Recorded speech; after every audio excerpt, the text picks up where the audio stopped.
After 23 years of marriage, my cheating husband begs me to take him back when his younger girlfriend dumps him, and my kids want nothing to do with him anymore. I'm a 50-year-old woman who's been married to my husband, Adam, 48 male, for over 2 decades, 23 years to be more precise. We also have 3 kids together.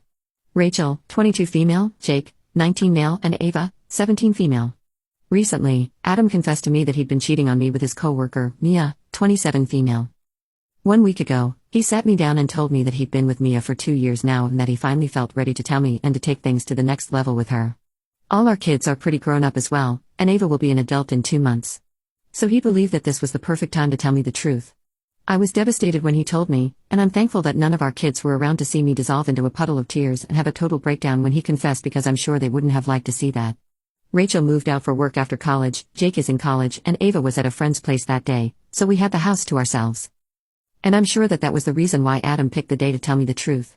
He tried to comfort me while I was crying and begging him not to leave and give our marriage another chance. But he told me that he could no longer stay with me anymore and waste more of his time being stuck in a loveless marriage.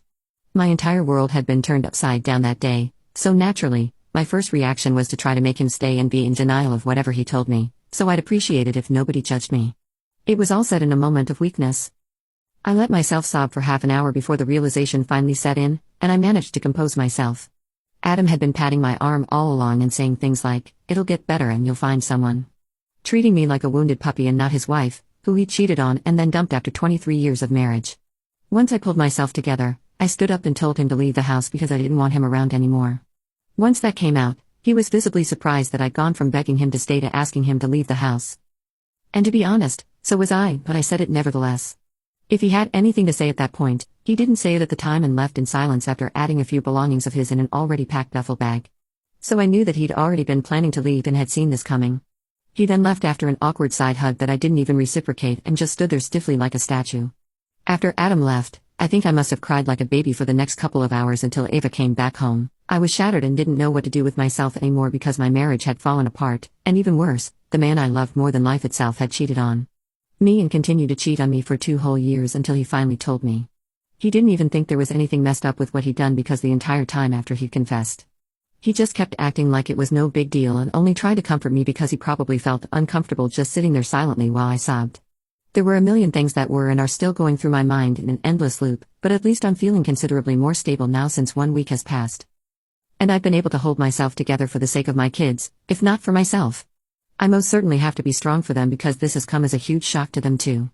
When Ava came home that day, she found me sleeping on the couch, and when I woke up, she could tell that I'd been crying because my eyes were all red and puffy. She asked me what was wrong and where her father was several times before I finally told her because I knew that saying it all out loud would make it real and I'd end up crying again. But I did tell her the truth and inevitably ended up sobbing some more, which felt kind of embarrassing, but at least Ava was there to comfort me and it was genuine. She was just as much in shock as I'd been when I first found out. I wasn't thinking straight at the time and so I hadn't told anyone anything by then, but Ava made several calls and managed to inform her siblings and ask them to come home as soon as they could, and also told her uncle, my sister, so she could come over and help us out. My sister, Emily, 45 female, is still single by choice, but she's a solid woman and I knew I could always count on her if I was ever in any sort of trouble. She proved me right when she showed up at my house within hours of Ava's call, even though she lives quite far away. She knew that I needed to rest my head and grieve the end of my marriage and life as I knew it for a few days, so she moved in with us to help take care of us all for the next couple of days. It's been a week and she's still here, and so are all my kids. We're all trying to cope with this together and make sense of the situation somehow because it still feels a little like a nightmare I can't seem to wake up from. I didn't think that Adam leaving would have such an impact on me and my mental health, but I think Emily was right to take that call and move in because I've been really lost ever since he left and can't even seem to bring myself to get out of bed in the mornings. So yeah, I believe that I do need all the help I can get. My kids are also being incredibly sweet and I'm thankful for it.